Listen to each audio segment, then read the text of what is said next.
Surrey is expected to outgrow Vancouver by around 2027, and the people who got in early are already seeing gains. Today, I'm breaking down why so many people are leaving Vancouver, why more buyers keep moving east, and where the next big opportunities could be.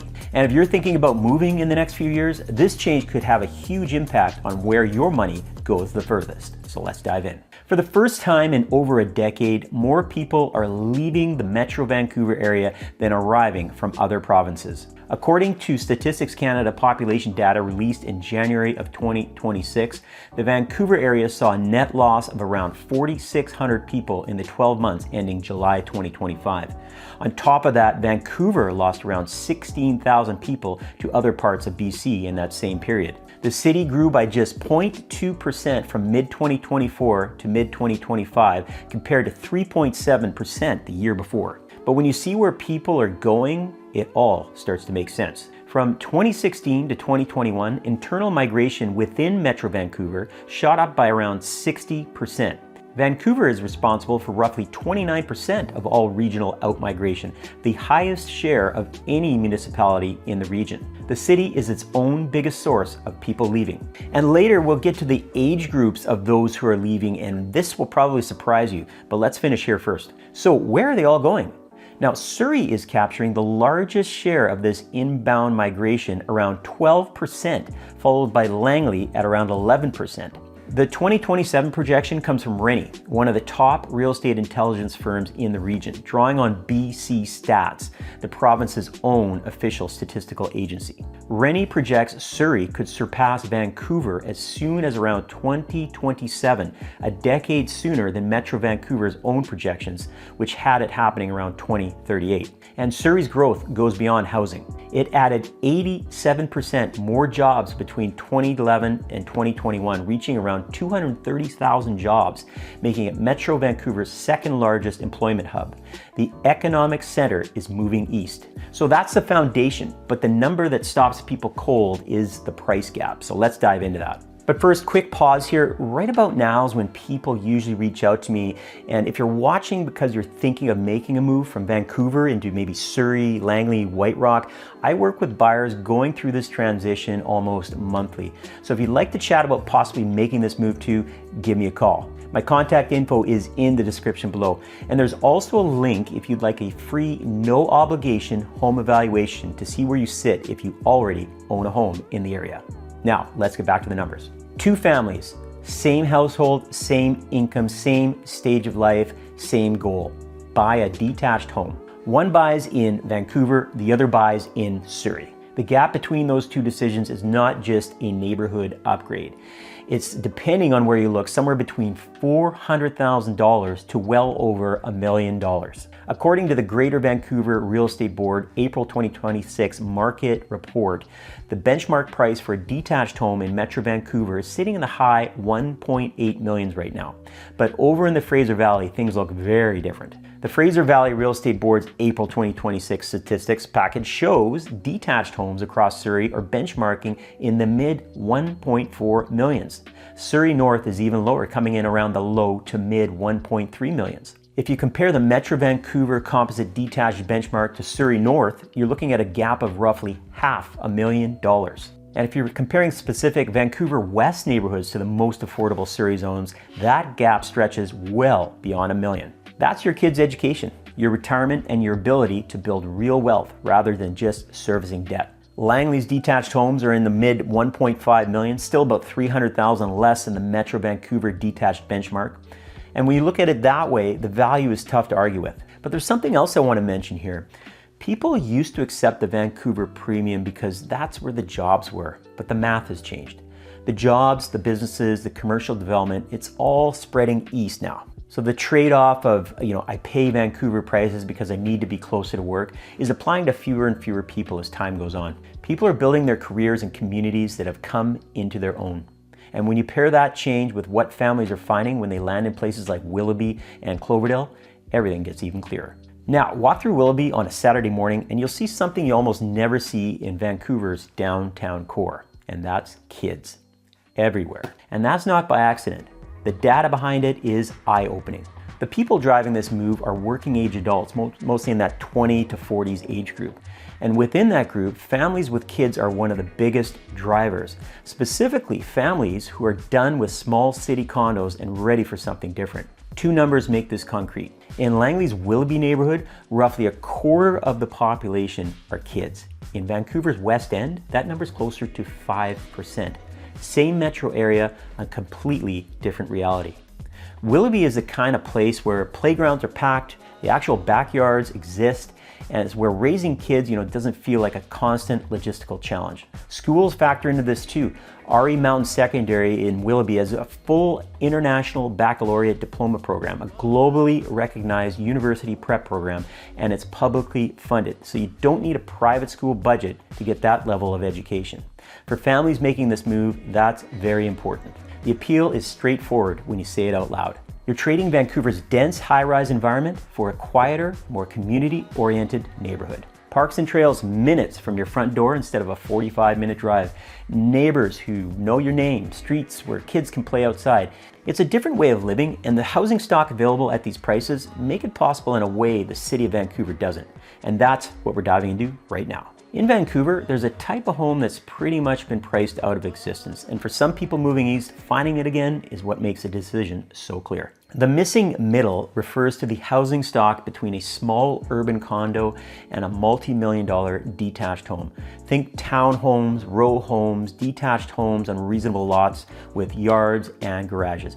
In Vancouver, that middle ground has almost disappeared. For the price of a modest, older two-bedroom condo in Vancouver, you can get into a modern townhouse in Surrey or Langley with a garage, backyard, and enough space for the family to live comfortably. This is the difference between 800 square feet in a high-rise with limited parking and no outdoor space versus a modern home in a neighborhood that still has trees. And much of Willoughby Heights has been built in the last 5 to 10 years, so you're not buying a property that needs a full renovation.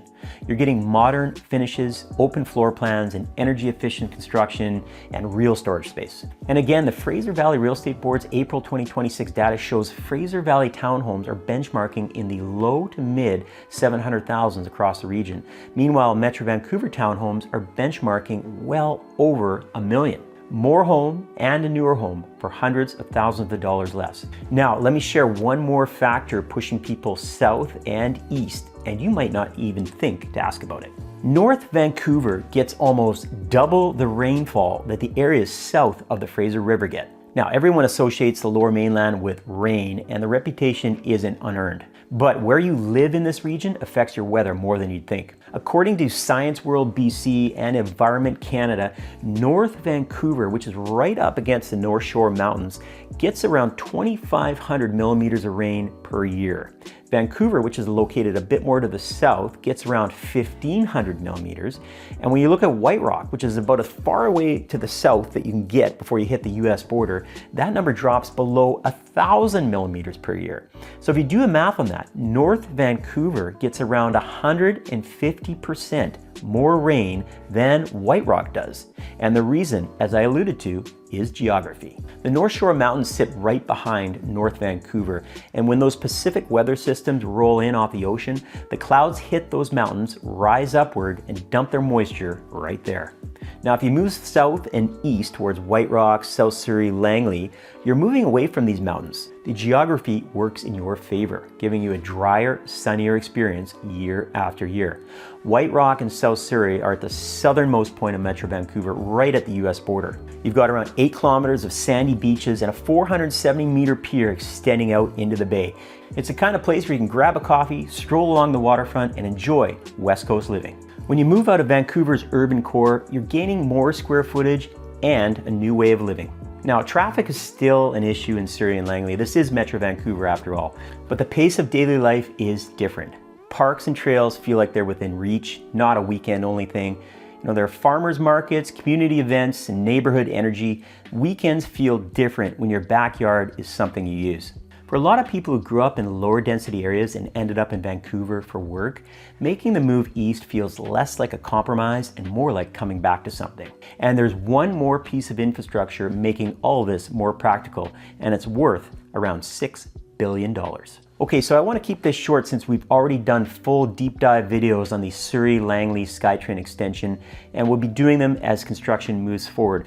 But I have to mention it here because it's a real reason why people feel more comfortable making this move. The Surrey Langley Skytrain extension is roughly a $6 billion project, a 16-kilometer extension of the Expo line running along Fraser Highway with 8 new stations. It's under construction now with a target in-service date of late 2029.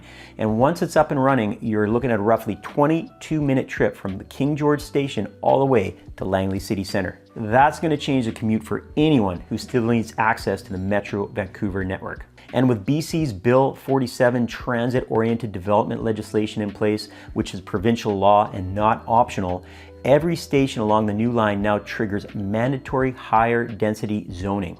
Within 200 meters of a station, a minimum 20-story residential is required. Within 400 meters, minimum 12 stories. Municipalities can't block this, it's the law.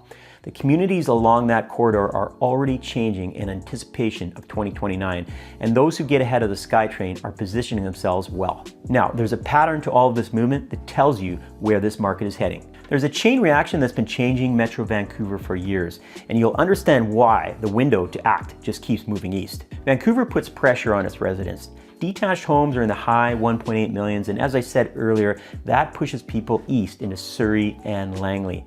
They find more space, newer homes, better weather, and a job market. But now Surrey's feeling that same pressure. Detached homes here are now in the mid 1.4 millions, a number that just 10 years ago would have seemed impossible. And yet Surrey is also losing around 3,700 residents a year to other parts of BC. So where are those Surrey residents going? Abbotsford, Mission, Chilliwack, the Okanagan, Vancouver Island. Langley City and Langley Township rank among Canada's 10 fastest growing cities since 2020, with a population boost of nearly 20% in just 5 years, about double the provincial average. Since around 2019, the combined population of Chilliwack, Abbotsford, Mission, and the Langleys has grown by over 45,000 people. Vancouver squeezes people east into Surrey, Surrey fills up and its residents get pushed further east into Langley, Langley fills in, the next wave heads into Abbotsford, Chilliwack, and beyond. Affordability pressure keeps moving east, one city at a time, one wave at a time. If you're still sitting in Vancouver paying Vancouver prices, you're at the top of that chain. The people who moved into Surrey and Langley 4 or 5 years ago got in before prices hit where they are today. The Fraser Valley is a bet on where the region's headed. And right now, a lot of the economic and population growth is moving east pretty quickly.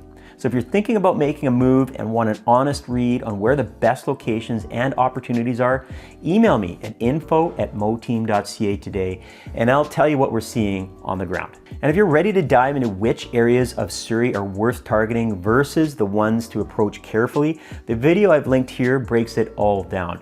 Not every part of Surrey is moving the same way, and knowing the difference before you buy could save you a serious headache. Hey, thanks for watching, and we'll see you again in the next one.